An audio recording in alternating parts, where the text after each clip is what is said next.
ده اتعلمته في نون من الفاوندرز بتوع نون. هم كانوا عملوا ريبراندنج كبير جدا لنون اكاديمي بعد ما خدوا الفند، وقالوا ان احنا محتاجين نتخيل نون كشخص داخل علينا الميتنج روم دلوقتي.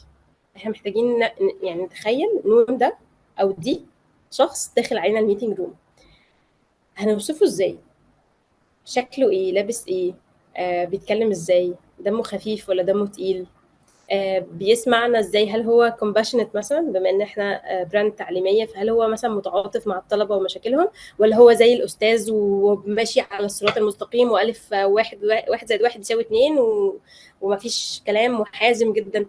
ولا هو مثلا الطالب اللي بيبقى قافل الزرار لحد فوق، ويعني طالب ما عندوش سوشيال اكتيفيتيز ومركز في مذاكرته بس ومحدش بيشوفه بره المكتب؟ ولا هو الطالب الفرفوش اللي بياخد الدنيا بفهلوه وفي الاخر بتلاقيه ناقص، يعني زي بالظبط الطالب الدحيح؟